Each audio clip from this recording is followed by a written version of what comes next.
एक भक्त सदैव ये जानकर विश्राम करे कि कोई है जो सदैव उसका ध्यान रखता है।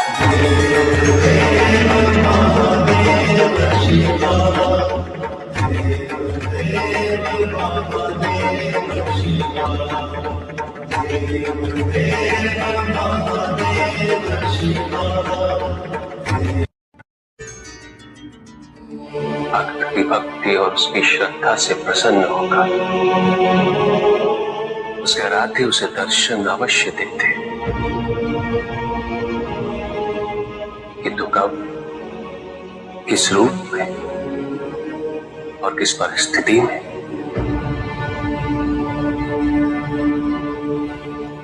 इसका पूर्व ज्ञान होना भक्त के लिए संभव नहीं होता। जब जब भक्त भगवान का ध्यान करता है, तब तब भगवान भक्त का ध्यान रखते हैं।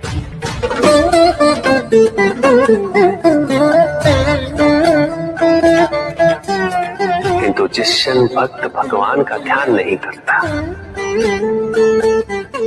तब भी भगवान भक्त का ध्यान रखते हैं। इसलिए तुम्हारा ये कथन उचित है नंदी।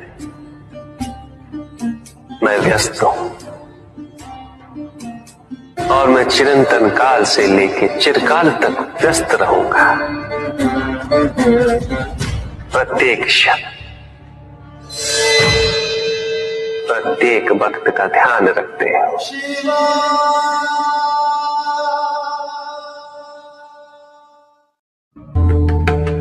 जिसके कारण स्वार्थ, विनाश, क्रूरता, अशांति और भय में वृद्धि हो, वह ज्ञान है।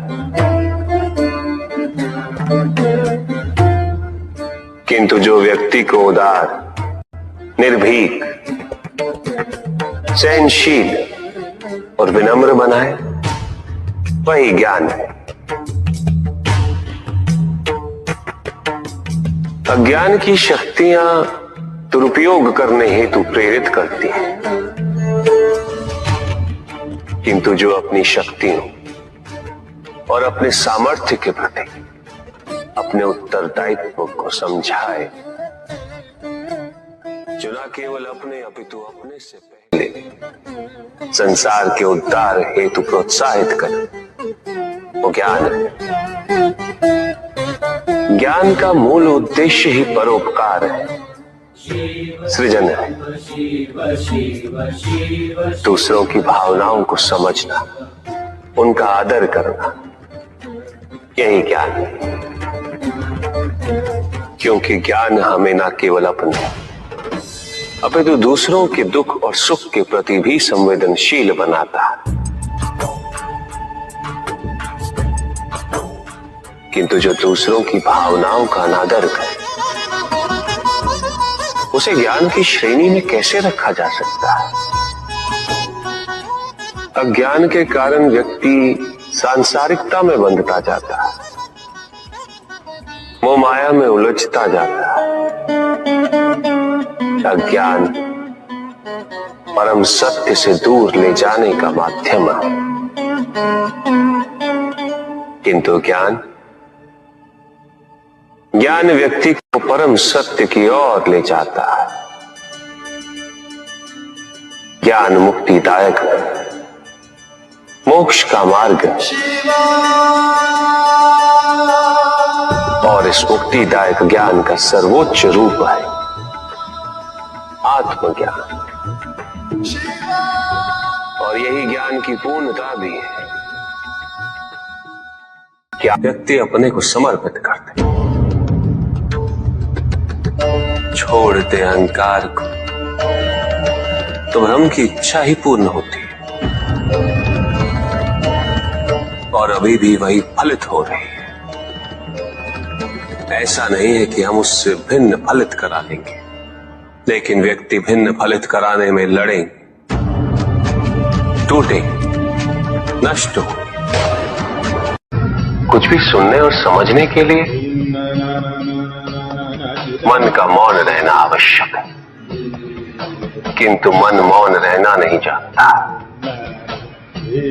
वो तो निरंतर कुछ ना कुछ कहता रहता। प्रतिपद शब्दों का आक्रमण चलता रहता है मन पर, और यही आक्रमण है जिसके कारण व्यक्ति कभी भी शब्दों के परे नहीं जा पाता। जहां जीवन की सत्यता का बोध उसकी प्रतीक्षा कर रहा होता। कभी भी किसी व्यक्ति का विवेक, उसके संस्कार, निर्भीकता तथा उसके आचरण की परिपक्वता को परखना हो तो उसे शक्तियों से सुसज्जित करता हूं, पदाधिकार सौंपता हूं। परिणाम स्पष्ट हो जाएगा। प्रभु, यदि आप स्वयं यहाँ कैलाश में उपस्थित हैं, तो प्रतिदिन का संध्या काल पूजन आपके समक्ष क्यों नहीं होता है? पूजित का साक्षात सामने होना मन को भटकने नहीं देता, किंतु जो सच्चे भक्त हैं, भगवान तो उनके मन में, उनके हृदय में निवास करते हैं। जिनके हृदय में श्रद्धा है, उनके लिए पूजा करने हेतु अपने आराध्य का साक्षात सामने होना अनिवार्य नहीं।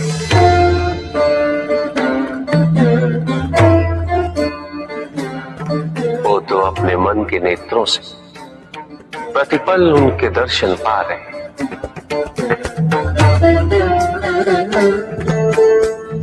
उनकी प्रत्येक अनुभूति में भगवान है।